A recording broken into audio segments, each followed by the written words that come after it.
निर्मल वर्मा भारतीय संस्कृति और राष्ट्र। निर्मल वर्मा मूलतः संस्कृति के आख्यान रचे जाने वाले विषय को लेकर निबंध लिखते रहे हैं। निर्मल वर्मा के निबंधों की बुनावट भारत और पश्चिम, पूर्व और पश्चिम की सभ्यताओं के तुलनात्मक अध्ययन के क्रम में भारत की मूल्य संरचना और भारतीय संस्कृति की विशिष्टता को रेखांकित करने वाले एक ऐसे संस्कृति कर्मी के रूप में हमारे सामने आते हैं जिनके यहाँ भारत के अंतर आत्मा में अंतर्निहित शक्ति और भारत की उस पहचान को दुनिया के सामने लाने की कोशिश है जिस पहचान से भारत की अपनी विशेषता बनती है और जिस पर भारत गर्व करता है। भारतीय सभ्यता और संस्कृति में जो विचार, जो बिंदु हैं, वह अखंड परंपरा के रूप में है और हमारी परंपरा लगातार समृद्ध होती चली गई। हम अपने इतिहास से, अपने तथ्य से और अपनी ज्ञान सत्ता से पृथक समाज के रूप में अपनी परिकल्पना को सामने नहीं लाते, बल्कि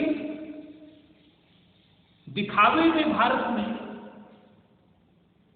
ब्रिटिश सत्ता से पूर्व राज्य और राष्ट्र की अवधारणा किस तरह से थी और ऐसा किस तरह से सामने लेकर आ गया कि भारत में राष्ट्र और राज्य की अवधारणा ब्रिटिश सत्ता के आने के बाद ही आई और भारत पहले से इस तरह से नहीं था।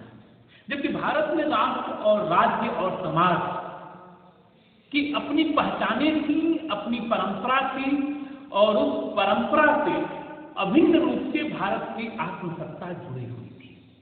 भारत की इसी आत्मसत्ता को यूरोपीय सभ्यता और संस्कृति के संदर्भों से अलग पहचान रखते हुए भारत को भारत के संदर्भों से पहचानने की कोशिश भारतीय संस्कृति और राष्ट्र नामक निबंध में निर्मल वर्मा करते। पिछले 2 महायुद्धों में जाति और राष्ट्र के नाम पर जो विकट नरसंहार हुआ, उसकी स्मृति आज भी एक दुर्स्वप्न की तरह हमारी चेतना में जीवित है। यद्यपि इतिहास में उन्हें विश्व युद्ध कहा जाता है, किंतु जिस भूमिखंड में हिंसा का नाटक दोनों बार दोहराया गया, वह विश्व का एक छोटा सा अंश ही था, यूरोप में, जहां राष्ट्रीय चेतना के बीच एक राज्य, एक राष्ट्र के आधार पर पहली बार अंकुरित हुए थे। उसकी अंधेरी पर छाया धीरे धीरे बढ़ते हुए समूची मानवीय चेतना को अपने में ढक लेगी। यह आज भी एक अनहोनी घटना लगती है। अनहोनी इसलिए कि 200 साल पहले तक यूरोप के बाहर एशिया या अफ्रीका की कोई भी जाति यह कल्पना न कर सकती थी कि धरती पर उसके होने की पहचान अथवा उसकी अस्मिता की मर्यादा राष्ट्र या जात या राजतंत्र जैसी कसौटियों द्वारा आंकी जाएगी। जिसका उसकी सांस्कृतिक मनोभूमि से कोई स्थान नहीं होता। जबकि ठीक इसके समानांतर भारत में राज्य, राष्ट्र और समाज की परिकल्पना एक सांस्कृतिक परिघटना के रूप में घटित होती है। भारत में राज्य और राष्ट्र संस्कृति के संदर्भ में ये केवल राज्य की इकाई और राज्य की पहचान नहीं है, उनका हमारी आत्मिक सत्ता से, हमारे जीवित होने से और हमारे जीवंत क्रियाकलापों से, हमारी स्मृति से, हमारे स्वप्नों से उनका सीधा जुड़ाव है। हम इतिहास के बाहर नहीं हो पाते। हमारा इतिहास हमारे सांस्कृतिक स्वप्नों में जीवित होता रहता है और उस इतिहास से हम न केवल अपने वर्तमान को समझते हैं, बल्कि उस इतिहास से हम अपने भविष्य की शिलालेख को भी लिखने की कोशिश करते हैं। एक राज्य की बुनावट के पीछे हमेशा एक संस्कृति की बुनावट छिपी रहती है, किंतु स्वयं संस्कृति का आकार बहुत अंशों में उन बिंबों द्वारा निर्धारित होता है जो मनुष्य अपने बारे में सचोता है। ईसाई धर्म में जिस तरह ईश्वर की कल्पना मनुष्य के रूप में की गई है, उसी तरह यूरोपीय मनुष्य ने अपने रूप में राजतंत्र और समाज व्यवस्था की परिकल्पना की। दोनों में ही मनुष्य केंद्र में है, जो उसे एक तरफ ईश्वर, दूसरी तरफ बाहरी जगत से जोड़ता है। अतः पिछले 300 वर्षों में विशेषकर रेनेसां के बाद यूरोप में जिन राजतंत्रों की स्थापना हुई, उसका सांस्कृतिक स्रोत वह छवि थी जो मनुष्य ने अपने बारे में बनाई। एक स्वायत्त आत्मकेंद्रित मनुष्य की छवि जो अपने बाहर की दुनिया को भी स्वतंत्र विशिष्ट राष्ट्रीय इकाइयों में विभाजित करके ही देख सकती थी। एक राज्य सत्ता और कुछ नहीं, अंततः एक व्यक्ति के आत्मनिष्ठ अहम का ही बृहत्तर रूप थी, जिसकी सत्ता और पहचान सिर्फ अन्य सत्ताओं के संदर्भ में ही बनती थी, कभी उसके साथ, कभी उनके विरुद्ध, किंतु अपने में हमेशा स्वतंत्र, अलग और आत्मकेंद्रित। यह ऐतिहासिक संयोग नहीं कि यूरोप में व्यक्तिनिष्ठ मनुष्य का अकेलापन और स्वतंत्र राष्ट्रों का आक्रामक आत्मबोध समय के एक बिंदु पर ही विकसित हुआ था। राष्ट्र और जाति की यह अहम केंद्रित अवधारणा यदि यूरोप तक सीमित रहती तो शायद मानवता के लिए इतना बड़ा संकट उपस्थित न होता। पर यह आत्मकेंद्रित, अहम केंद्रित सत्ता केवल यूरोप तक सीमित होती तो मनुष्यता के लिए संकट नहीं होता। पर धीरे धीरे यह आत्मकेंद्रित, अहम केंद्रित संस्कृति पूरे विश्व की समस्या बन रही थी। इस समस्या से निकलने के लिए दुनिया को, विश्व को, विश्व की संरचना को भारत की सामाजिक संस्कृति और भारत की सामाजिक सत्ता और भारत की संस्कृति के उन संदर्भों और उन स्वप्नों को देखा जाना जरूरी है जिसमें हमारे पूरे समाज का प्राण स्पंदित होता है। यहाँ व्यक्ति केंद्र में नहीं है, यहाँ व्यक्ति का अहम केंद्र में नहीं है, यहाँ पूरी एक जाति इकाई, पूरा एक समाज, पूरा एक राष्ट्र एक साथ अपने को बोलता हुआ, अभिव्यक्त करता हुआ, अपने प्राणों को स्पंदित करता हुआ सामने आता है। भारत समूचे भारत की प्राण सत्ता को अपने भीतर अभिव्यक्त करता है, जिसमें उसका इतिहास है, वर्तमान है और उसका भविष्य भी स्पंदित होता रहता है। यह सभ्यता यदि इतिहास के असंख्य और असह्य प्रहारों के बावजूद जीवित रहा तो सिर्फ इसलिए कि भारत में आज जीवन के दर्शन सूत्र महज पोथियों के भीतर है। भारत के दर्शन, भारत की चित्तवृत्ति केवल पुस्तकों तक, पोथियों तक केंद्रित नहीं है, वह हमारी जीवनचर्या, हमारे जीने के तरीके और हमारे सामाजिक संदर्भों में अभिव्यक्त होती है हमारी प्राण सत्ता के साथ हमारा भारत जीवित और स्पंदित होता है।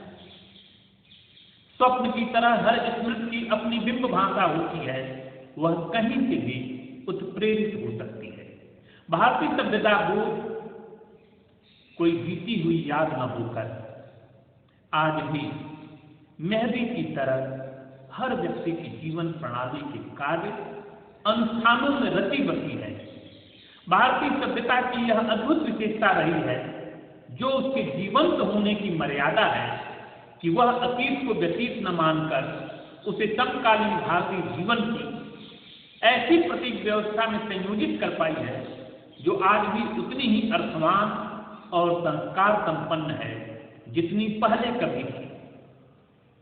इसीलिए एक भारतीय सभ्यता का बोध उसे एक ऐसी समग्रता देता है जो धर्म, राजनीति और राष्ट्रीयता के लेबलों में परिभाषित नहीं हो पाती, न ही उसकी अस्मिता उन चौखटों में फिट हो सकती है जो आज के भारतीय सत्तारूढ़ वर्ग ने पश्चिम की राज व्यवस्थाओं से उधार लेकर अपने समाज पर आरोपित करने चाहिए। भारत की जो सत्ता है वह हमारे सभ्यता बोध और संस्कृति बोध का परिमाण है।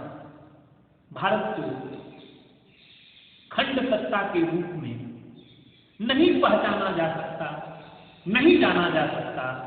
भारत को समझने के लिए भारत की समूची आत्मसत्ता, उसकी जाति पहचान और उसके उन सांस्कृतिक संदर्भों को समझने की जरूरत है जो इतिहास से, लोक से, राज्य से, समाज से निर्मित होते हैं।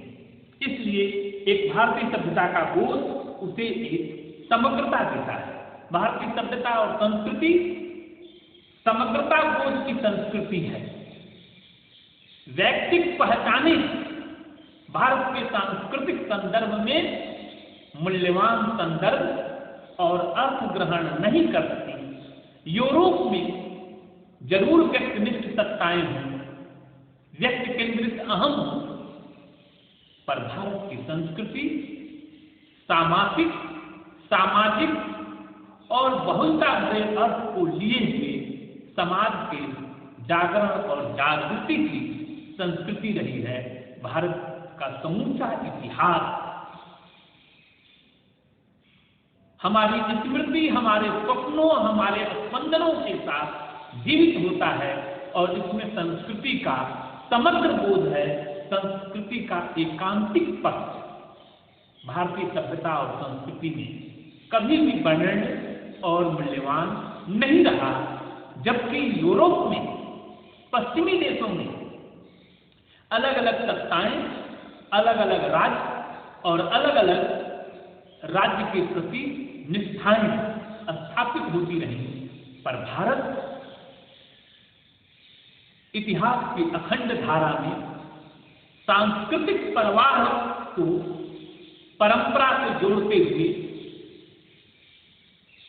इतिहास से जोड़ते हुए, समाज से जोड़ते हुए और मनुष्य मात्र की चेतना से जोड़ते हुए हमारे समूचे व्यक्तित्व बोध को एक मनोभूमि पर केंद्रित करके भारत अपनी पहचान पश्चिम के सामने समग्रता बोध के रूप में, मूल्य संस्कृति के रूप में, सामाजिक इकाई के रूप में और समूचे भारत को एक मनोभूमि के रूप में पहचानने के रूप में अभिव्यक्त करता है। यहाँ भारत पश्चिम की अवधारणा और पश्चिम की संस्कृति से अलग अपने सांस्कृतिक संदर्भ को रखता है।